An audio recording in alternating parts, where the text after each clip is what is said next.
جی السلام علیکم۔ آج ہم عمران خان کے جو نکاح کیس ہے جو خاور مانیکا نے ان کے اوپر اور بشرا بی بی کے اوپر کیا تھا، اس میں جو عمران خان کو سزا ہوئی اس کے اوپر ہم تفصیل سے گفتگو کریں گے کہ کیا الزام تھا، کیا شہادتیں پیش کی گئیں اور دونوں طرفین کے کیا آرگومنٹس تھے، ان آرگومنٹس میں کتنا ہمیں وزن نظر آتا ہے، اور حتمی طور پر عدالت نے جو ہمیں فیصلہ دیا اس فیصلے کو بھی ہم انالائز کرنے کی کوشش کریں گے۔ سب سے پہلے جو سمجھنے کی بات ہے وہ یہ کہ عمران خان کے اوپر جو آفینس تھا وہ کیا تھا، کون سے جرم، چونکہ ان کے اوپر جو چارج تھا وہ کرمنل چارج تھا، یعنی کہ انہوں نے کوئی ایسا جرم کمٹ کیا جس کے اوپر ان کے خلاف جو فوجداری کیس ہے وہ دائر کیا گیا۔ تو جو آفینس ہے وہ پاکستان پینل کوڈ کا 496 ہے، جو کہ الیجڈلی کمپلیننٹ نے ان کو کہا جی کہ انہوں نے یہ جرم کمٹ کیا۔ آفینس کیا کہتا ہے، پہلے اس کو ریڈ کر لیتے ہیں۔ آفینس کہتا ہے marriage ceremony fraudulently gone through without lawful marriage. Whoever dishonestly or with a fraudulent intention goes through a ceremony of being married, knowing that he is not hereby lawfully married, shall be punished with imprisonment of either description for a term which may extend to 7 years and shall be liable to fine. یعنی کہ کوئی شخص اگر جان بوجھ کر ایک ایسی شادی کر لیتا ہے جبکہ وہ قانونی طور پر شادی کرنے کا اہل نہیں ہے، تو ایسی صورت میں جو جرم کمٹ ہوگا اسے 496 کہتے ہیں، اور جس میں 7 سال تک سزا ہو سکتی ہے اور جرمانہ بھی ہو سکتا ہے۔ اس کی ایک ایکسٹینشن یا ایک صورت یہ بنتی ہے کہ کوئی شخص یا کوئی خصوصاً کوئی عورت عدت کے اندر اگر نکاح کر لے تو ہم یہ کہہ سکتے ہیں کہ اس نے ایک ایسی صورت میں نکاح کیا ہے کہ وہ قانونی طور پر نکاح کرنے کی مجاز نہیں تھی، یہ قانون اسے اجازت نہیں دیتا کہ وہ نکاح کرے۔ جو کمپلیننٹ نے کمپلینٹ فائل کی عمران خان اور بشرا بی بی کے خلاف، اس میں چند بنیادی الزامات انہوں نے لگائے۔ جو پہلا الزام تھا کہ چونکہ عدت کی جو مدت ہے وہ 90 دن ہے اور عدت مکمل ہونے سے پہلے بشرا بی بی نے دوسرا نکاح کر لیا، اور جو دن انہوں نے بتایا وہ یہ کہ 48 دنوں کے بعد ہی بشرا بی بی نے دوسرا نکاح کر لیا جبکہ ان کی عدت مکمل نہیں ہوئی تھی، اس لیے ان کے اوپر 496 اپلائی ہوتا ہے۔ دوسرا خاور مانیکا نے کہا کہ انہوں نے میری جو ذاتی اور میری جو ازدواجی زندگی ہے اسے برباد کیا ہے، میں ایک پیسفل ازدواجی زندگی گزار رہا تھا، جب سے عمران خان نے 2016 میں اور خصوصاً جب دھرنا ہوا تھا، دھرنا کے بعد انہوں نے میرے گھر آنا جانا شروع کیا۔ جو ٹرم یوز کی گئی وہ تھی اسپرچول ہیلنگ، یعنی کہ روحانی اعتبار سے وہ روحانیت کے لیے وہ میرے گھر آتے تھے اور گھنٹوں گزارتے تھے، یہاں سے معاملہ شروع ہوا۔ پھر یہ معاملہ آگے چلا تو انہوں نے نمبر ایکسچینج کیے اور گھنٹوں تک موبائل فون کے اوپر بات کرتے تھے۔ پھر وہ تنہائی میں ملنا شروع ہو گئے، گھر میں ہی انہوں نے جو ہے وہ علیحدہ سے ملنا شروع کر دیا، کوئی بھی موجود نہیں ہوتا تھا، جو کہ انہوں نے کمپلینٹ کے اندر یہ لکھا کہ جو کہ ہماری مذہبی معاشرتی جو ہماری روایات ہیں ان کے سخت خلاف ہیں، اور اسلامک کوڈ آف لائف جو ہے اس کے بھی خلاف ہے۔ اس کے علاوہ انہوں نے یہ کہا کہ ایک دن وہ دونوں کمرے میں بھی اکیلے پائے گئے۔ تو یہ بنیادی طور پر ان کے الزامات تھے، اور ان کی جو شادی انہوں نے کی ہے اس کو نل اینڈ وائڈ قرار دیا جائے اور انہیں 496 پاکستان پینل کوڈ کے تحت سزا دی جائے۔ یہ ان کے بنیادی طور پر الزامات تھے۔ اب جب کمپلیننٹ نے اپنے حق میں پروسیکیوشن نے جب وٹنسز پروڈیوس کیے تو 4 بنیادی وٹنسز کمپلیننٹ نے پیش کیے وٹنس باکس میں، جس میں خاور مانیکا خود تھے، اس کے علاوہ اون چودھری جو تھے وہ تھے اس میں وٹنس، اور اس کے علاوہ محمد سعید خان جو کہ مفتی صاحب ہیں وہ اس میں وٹنس تھے، اور ان کا ایک نوکر جس کا لطیف نام تھا۔ 4 بنیادی جو گواہ ہیں اپنے موقف کو ثابت کرنے کے لیے وہ پروسیکیوشن نے یا کمپلیننٹ نے اس کیس میں پیش کی ہے۔ دو اس میں جو گواہ ہیں بنیادی طور پر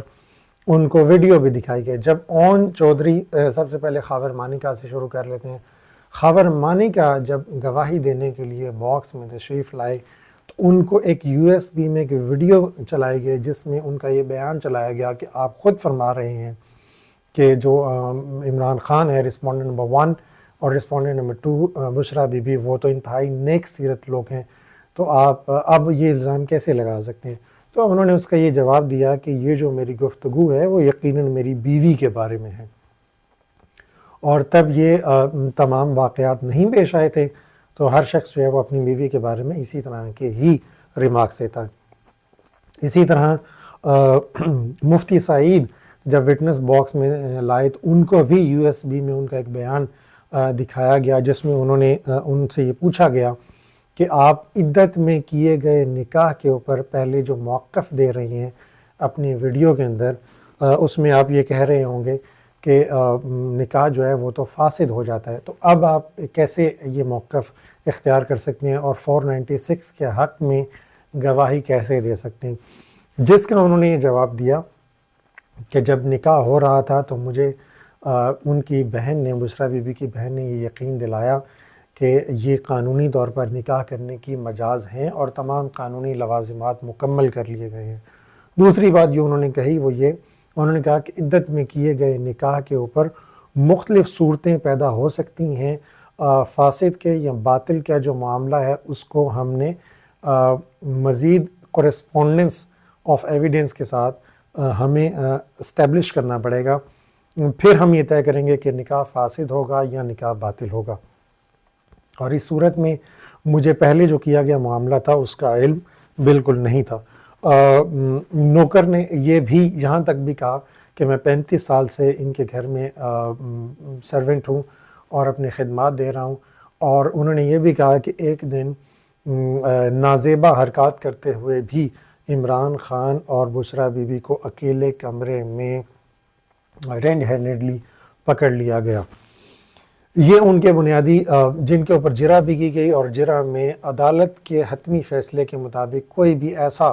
چیز سامنے نہیں آ سکی کہ وہ اپنی گواہی میں شیک کرتے ہوئے نظر آئیں یا جھوٹے ہم قرار پائیں۔ دوسری طرف ڈیفنس کاؤنسل نے بھی اپنی طرف سے وٹنسز کو پیش کرنے یا ایویڈنسز لانے کی کوشش کی، لیکن عدالت نے دو بنیادی اعتراضات اٹھائے۔ پہلا اعتراض، عدالت اس بات پر مطمئن نہیں ہو سکی کہ جو ایویڈنسز، جس کا فیصلے میں ذکر نہیں ہے، لیکن جو ایویڈنسز ڈیفنس کاؤنسل یعنی کہ عمران خان اور بشرا بی بی اپنے حق میں لانا چاہتے تھے، اس کا اس کیس کے ساتھ کوئی لنک ہے۔ دوسری اہم بات عدالت نے کہی کہ یہ صرف ڈیلینگ ٹیکٹکس تھے ان کی طرف سے، تو عدالت نے انہیں اپنے حق میں ایویڈنسز لانے کا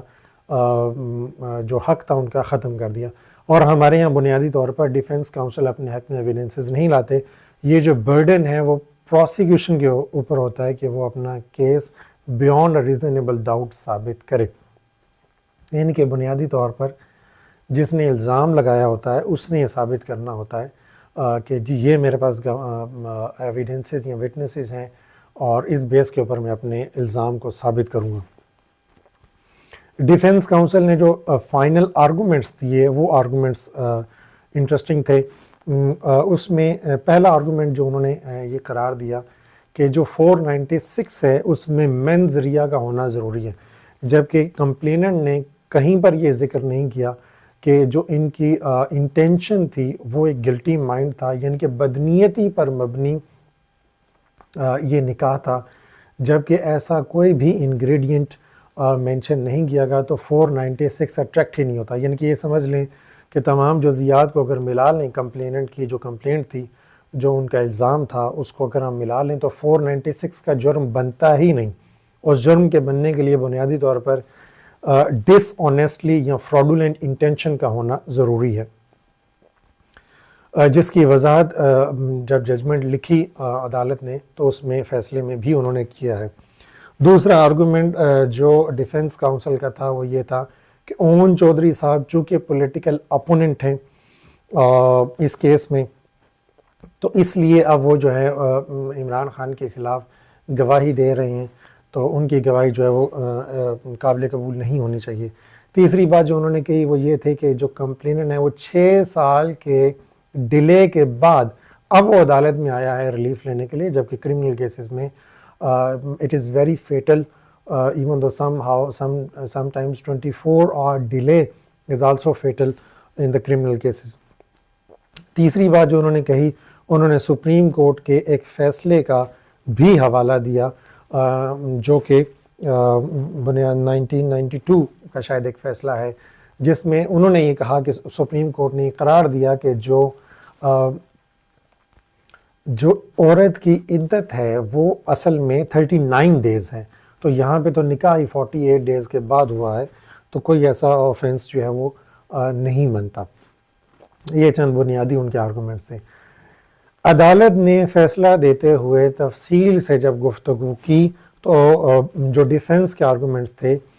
پہلے طور پہ عدالت نے یہ قرار دیا کہ جو تمام گواہ پیش کیے گئے پروسیکیوشن کی جانب سے، ان کے کمپلیننٹ کی جانب سے، خاور مانیکا کی جانب سے،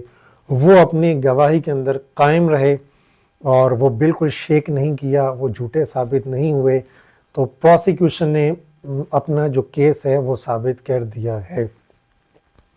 ڈیفنس کو جواب دیتے ہوئے عدالت نے یہ قرار دیا کہ جو آپ نے فراڈولنٹ کا، یا آپ نے یہ کہا کہ مینز ریہ کانسٹیٹیوٹ نہیں ہوتا، بدنیتی ہی سامنے نہیں آئی، تو ہم یہ کیسے کہہ سکتے ہیں کہ جو 496 ہے وہ اٹریکٹ ہوتا ہے؟ 496 تو بنتا ہی نہیں۔ عدالت نے یہ قرار دیا کہ بنیادی طور پر ہمیں یہ دیکھنا پڑے گا کہ نکاح کیا ہوتا ہے، اور دوسری بات یہ دیکھنی پڑے گی کہ نکاح جو ٹرمینیشن آف میرج ہے وہ کیا ہے۔ جب ڈائیورس ہے، جو کوئی شخص اگر طلاق دے دیتا ہے، تو طلاق کی جو افیکٹونیس ہے وہ کہاں سے شروع ہوتی ہے، جس میں عدالت نے یہ قرار دیا مسلم فیملی لا آرڈیننس 1961 سیکشن نمبر 7 کلاز 3۔ اس کو وضاحت کرتے ہوئے عدالت نے یہ قرار دیا جو افیکٹونیس آف کسی جن کے طلاق مؤثر کب ہوگی، یہ تب مؤثر ہوگی جب پہلا نوٹس دے دیا جائے گا بیوی کو طلاق کا، وہاں سے یہ ٹائم پیریڈ شروع ہوگا، اور یہ 90 days جب تک لیپس نہیں ہوں گے، جب تک 90 دن مکمل نہیں ہوں گے، تب تک جو طلاق ہے وہ اپنی حتمی شکل میں نہیں آئے گی، یعنی کہ طلاق تو ہوگی لیکن وہ عدت میں ابھی باقی ہوگی، ابھی رجوع کا معاملہ باقی ہوگا، اور چونکہ دوبارہ نکاح کرنے میں جو خاور مانیکا کا رجوع کا حق ہے وہ ان سے چھین لیا گیا ہے، یہ اس بات کی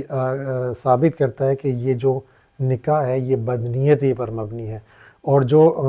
ڈیفینیشن دی گئی ڈس آنیسٹ کی پاکستان پینل کوڈ سے، وہ بھی یہی ہے کہ کسی سے اس کا جائز حق چھین لینا بدنیتی کے اوپر یا دھوکہ دہی کے اوپر، اسی کو ڈس آنیسٹ یا فراڈولنٹ انٹینشن کہتے ہیں۔ تو عدالت نے یہ قرار دیا کہ یہ ثابت ہوا کہ چونکہ ان کا رجوع کا حق چھین لیا گیا تو جو مینز ریہ ہے وہ کانسٹیٹیوٹ ہو گیا۔ دوسری بات عدالت نے یہ بھی کہی کہ جو افیکٹونیس آف ڈائیورس ہے، یعنی کہ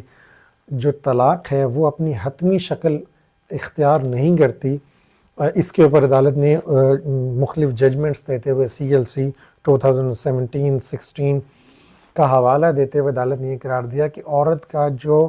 وراثت کا حق ہے وہ بھی باقی رہتا ہے جب تک طلاق اپنی حتمی شکل اختیار نہ کر لے، یعنی کہ 90 دن مکمل نہ ہو جائیں، اور 90 دن کا ٹائم بھی تب شروع ہوگا جب کہ جس دن پہلا جو ڈائیورس کا جو اطلاع ہے، جو نوٹس ہے وہ سرو کر دیا جائے گا وومن کو، اس دن سے یہ کاؤنٹنگ سٹارٹ ہوگی۔ تو چونکہ اس میں ابھی افیکٹونیس آف ڈائیورس نہیں ہوئی تھی، تو اس کا مطلب ہے رجوع کا رائٹ باقی تھا، اور اس معاملے میں عورت کو وراثت کا حق بھی باقی ہوتا ہے، تو اس لیے جو ڈیفنس کاؤنسل کے جو آرگومنٹس تھے ان کو جواب دیا گیا۔ اس کے علاوہ عدالت نے خود بھی یہ قرار دیا کہ اگر ہم محمدن لاء کو بھی دیکھیں تو محمدن لاء میں یہ واضح طور پر قرار دیا گیا ہے کہ جو عدت میں کیا ہوا نکاح ہے وہ فاسد ہوتا ہے، یعنی کہ irregular میرج ہوتی ہے، void میرج نہیں ہوتی، یہ عدالت نے خود بھی قرار دیا۔ لیکن دو تین باتیں عدالت نے قرار دیں. ایک اہم بات جو عدالت نے قرار دی، جو کہ میں بڑا حیران ہوں کہ ڈیفنس کونسل میں بڑے مایہ ناز نام بھی شامل تھے، انہوں نے اتنی بڑی ججمنٹ کو کیسے پیش کر دیا کہ جی عدت کی جو میعاد ہے، جو مقدار ہے وہ 39 ڈیز ہے. اس ججمنٹ کو پڑھنے کے بعد عدالت نے قرار دیا کہ اس ججمنٹ میں بنیادی طور پر کہیں بھی سپریم کورٹ نے قرار نہیں دیا کہ عدت کی جو مقدار ہے وہ 39 ڈیز ہے. عدالت نے یہ قرار دیا کہ اگر جو مینسٹرل سرکل ہے عورت کا، اگر وہ کم سے کم بھی ہو تو بعض صورتوں میں عورت کی عدت 39 ڈیز تک بھی ہو سکتی ہے. یعنی کہ in certain cases, in exceptional cases, اگر چونکہ بنیادی طور پر عدت کیا ہے، عدت یہ ہے کہ عورت نے 3 حیض یا 3 طہر کے جو ایام ہیں وہ مکمل کرنے ہیں، تو وہ اگر اس کا مینسٹرل سائیکل ایب نارمل ہے تو اس کی جو عدت ہے وہ 39 ڈیز تک بھی آ سکتی ہے. لیکن ہر کیس میں ایسا نہیں ہے. اور جرا کے اندر بشرا بی بی سے یہ بات انہوں نے خود اعتراف کیا کہ جو میرا مینسٹرل سائیکل ہے، جو عورتوں کے ایام کے دن ہوتے ہیں، وہ بالکل نارمل ہے، اس میں کوئی اب نارملٹی نہیں پائی گئی. تو عدالت نے اس ججمنٹ کا کیتھارسس کرتے ہوئے کہا کہ یہ ججمنٹ اس کیس میں اپلائی ہی نہیں ہوتی. اس کے علاوہ عدالت نے یہ قرار دیا کہ ابن عابدین شامی، جو کہ فقہ حنفی میں ایک بڑے جورسٹ مانے جاتے ہیں، ان کی کتاب رد المختار کا حوالہ دیتے ہوئے عدالت نے قرار دیا کہ رد المختار، اسی ججمنٹ میں یہ لکھا ہوا ہے کہ رد المختار کے مطابق جو عدت کے اندر کیا ہوا نکاح ہے وہ فاسد نہیں ہے جبکہ وہ باطل ہے، تو یعنی کہ وہ وائڈ کانٹریکٹ ہے.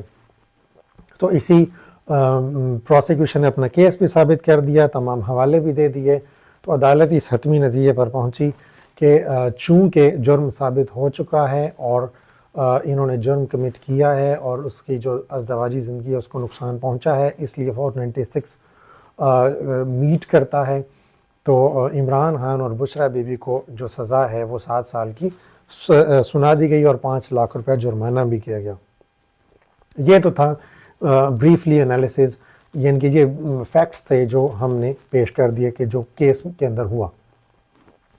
اب اگر ہم انالائز کریں اس کیس کو تو میرا خیال ہے کہ چند ویکنیسز ڈیفنس کونسل کی طرف سے کی گئی ہیں اس کیس کے اندر. پہلی بات یہ کہ آپ کو یہ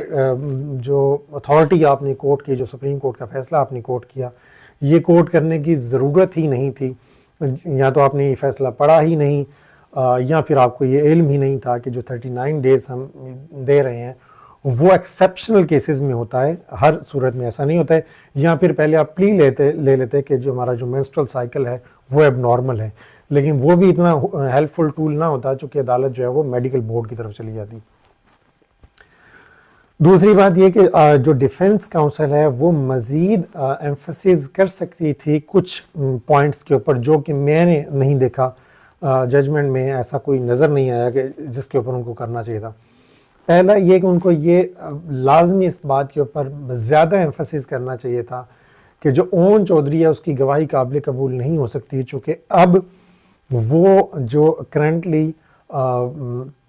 رسپونڈنٹ ہیں ان کے خلاف وہ پولیٹیکل اوپوننٹ ہے اور الیکشن کے دن ہیں، اور الیکشن کے دنوں میں اس کیس کو دائر کیا گیا ہے. تو یہ واضح ہوتا ہے کہ وہ بیسیکلی جو رسپونڈنٹس ہیں ان کو بدنام کرنا چاہتے ہیں. تو ایل ول اس سے بالکل واضح ہے کہ الیکشن کے دنوں میں یہ کیس دائر کیا گیا ہے، 6 سال کے ڈیلے کے ساتھ یہ کیس دائر کیا گیا ہے. تو ایل ول ان کی بالکل پریما فیشائے ثابت ہوتی ہے. جبکہ اس کا جواب عدالت کی طرف سے یہ دیا جا سکتا تھا کہ جو ایل ول ہے یا جو انہوں نے کیس دائر کیا ہے 6 سال کی تاریخ کے 6 سال کی ڈیلے کے ساتھ بھی اس میں ایل ول ثابت نہیں ہوتی، اور نہ ثابت ہونے کی بنیادی وجہ یہ ہے کہ اس میں بھی صرف ایک جو وٹنس ہے وہ ڈراپ ہو جانا تھا، باقی کیس اپنی جگہ باقی قائم رہنا تھا. اور چونکہ یہ ایف آئی آر بھی نہیں تھی تو یہ ڈیلے بھی اس طرح کمپلیننٹ میں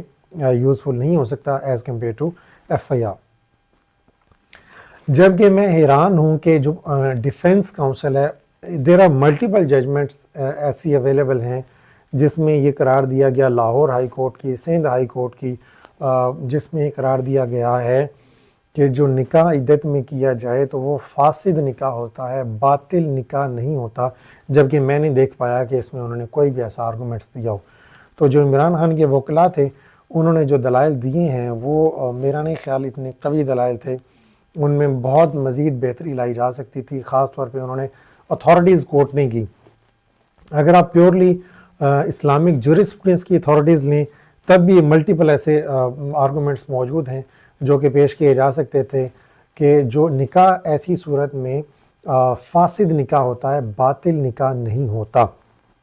اس میں چند اتھارٹیز آپ کے سامنے کوٹ بھی کر دیتا ہوں۔ مثال کے طور پر لاہور ہائی کورٹ کا ایک فیصلہ ہے جس میں تفصیل کے ساتھ یہ لکھا ہوا ہے، میں اس پیرے کو بھی پڑھ دیتا ہوں۔ However, as far as the contention of the learned counsel for petitioner declaring the marriage of respondent number 4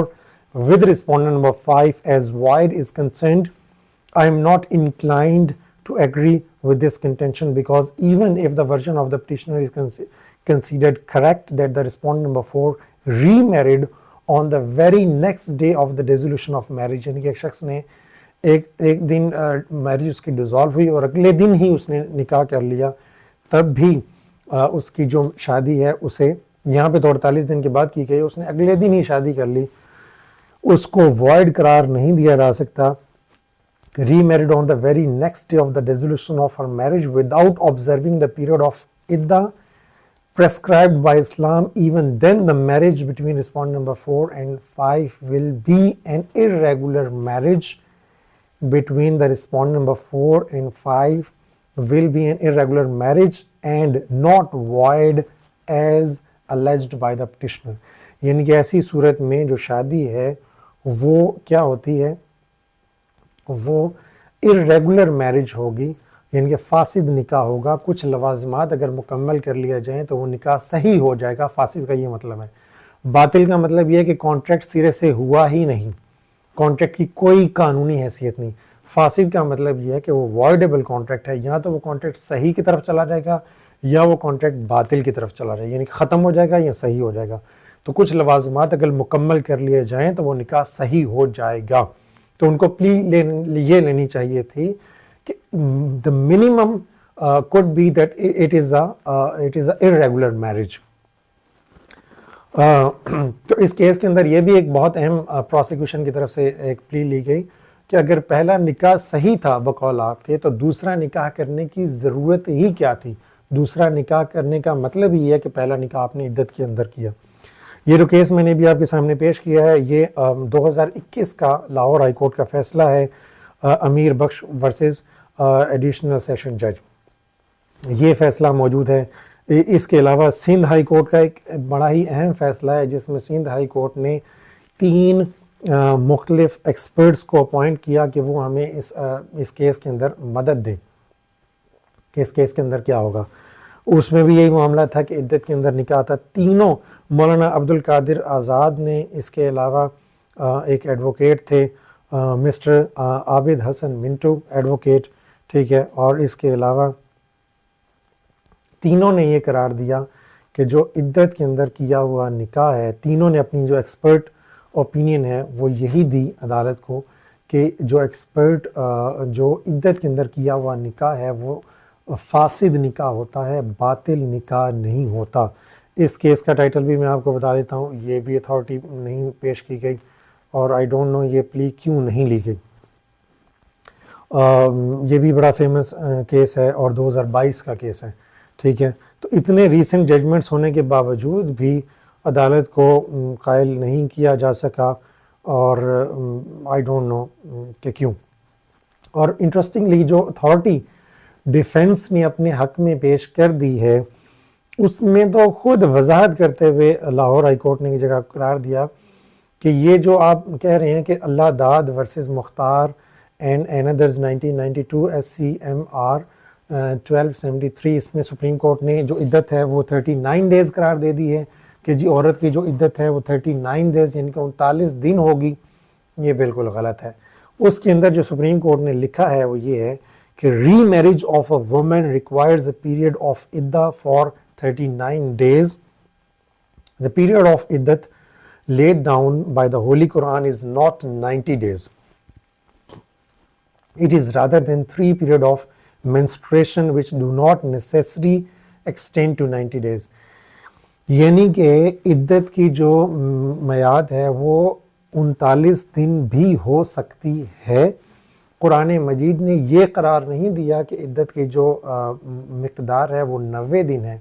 قرآن مجید نے یہ کہا ہے کہ عدت کی جو مقدار ہے وہ 3 طہر یا 3 حیض ہیں.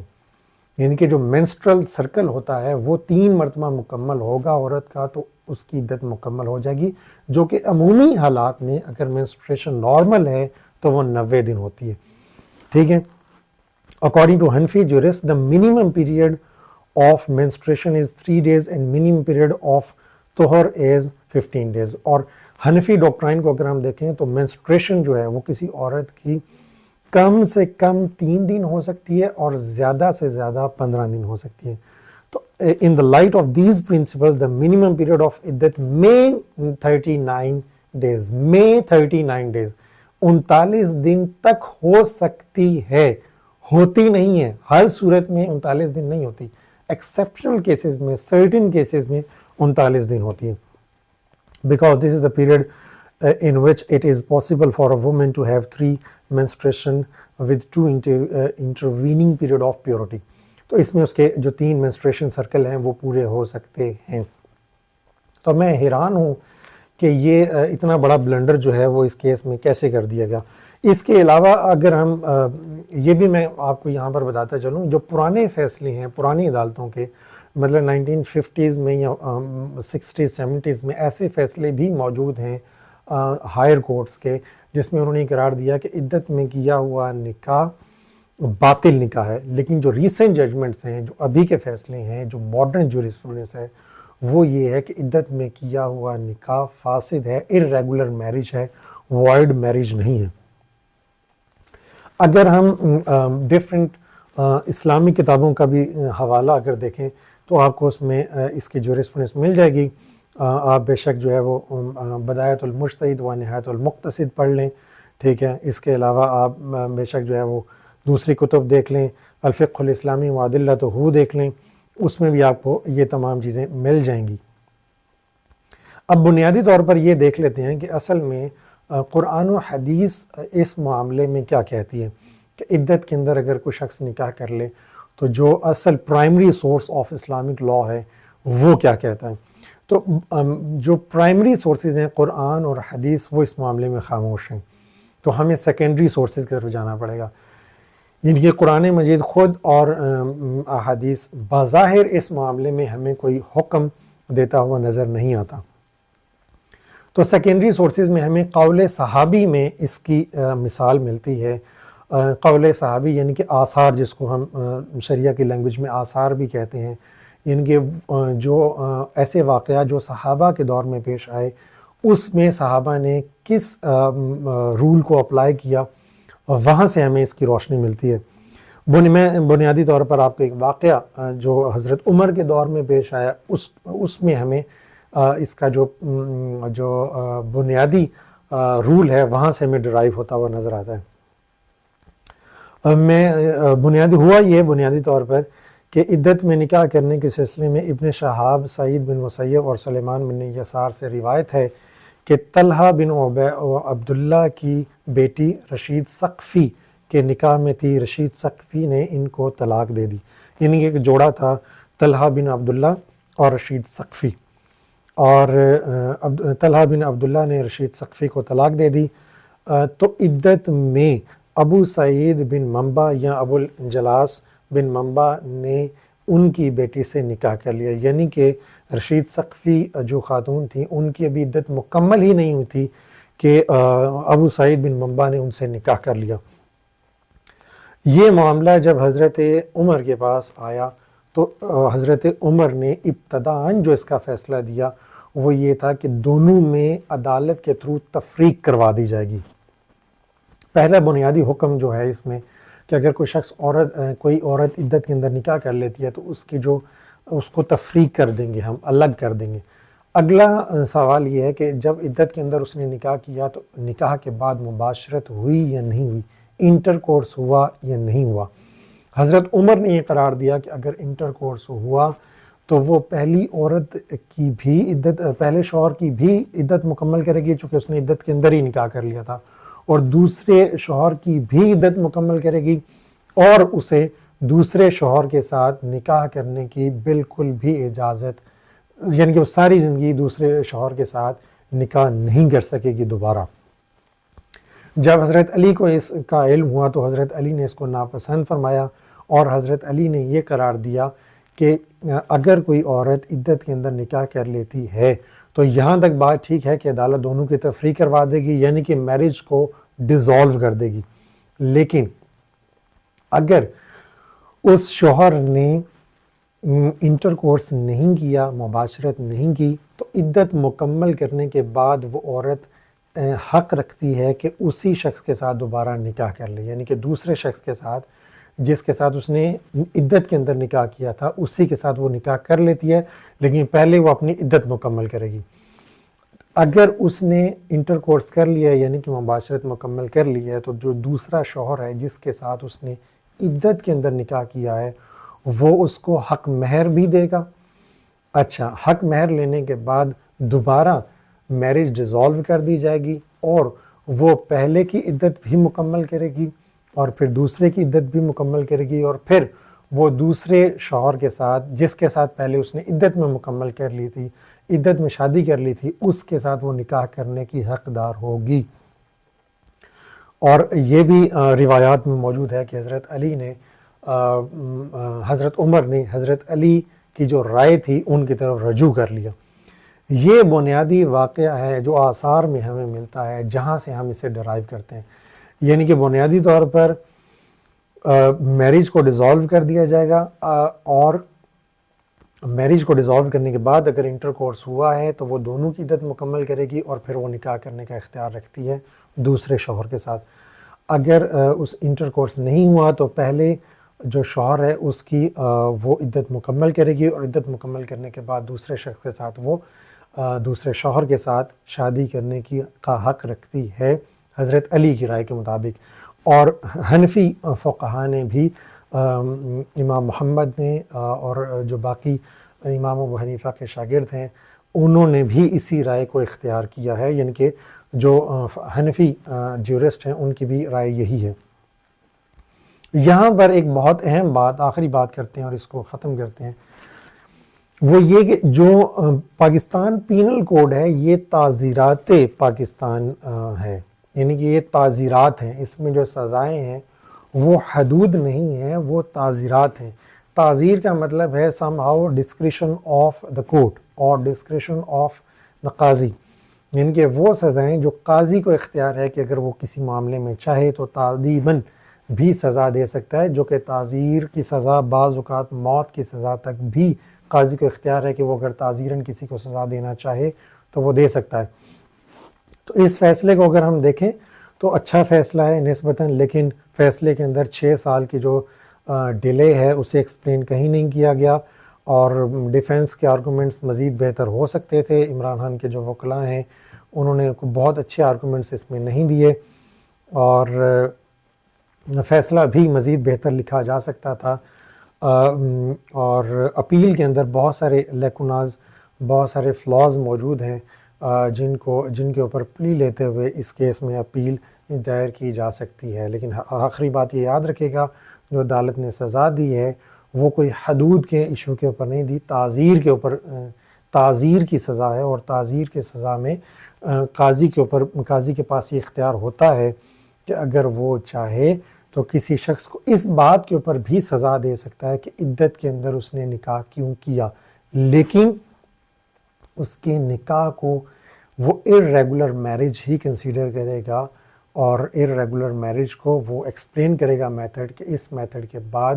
اگر وہ چاہیں تو اپنے میرج کو یا وائڈ کی طرف بھی جا سکتے ہیں اور ویلڈ کی طرف بھی جا سکتے ہیں۔ تو جو موسٹلی جیورسٹ ہیں، جو اکثر کتابیں، اکثر فقہا جو آپ کو رائے دیتے ہوئے نظر آئیں گے وہ یہ کہ عدت کے اندر کیا ہوا نکاح ایک فاسد نکاح ہوتا ہے، لیکن اس کی مزید تفصیلات بھی ہمیں یقیناً دیکھنی ہوں گی مختلف صورتوں میں، کیا عورت پریگننٹ ہے یا پریگننٹ نہیں ہے۔ پریگننٹ نہ ہونے کی صورتوں میں معاملہ ڈیفرنٹ ہوگا، پریگننٹ ہونے کی صورت میں معاملہ ڈیفرنٹ ہوگا. اگر آپ کا اس معاملے میں کوئی سوال ہے تو ضرور کامنٹ میں دیجیے گا. کوشش کریں گے آپ کے تمام سوالات کا تفصیل سے جواب دینے کی. بہت شکریہ. اللہ حافظ.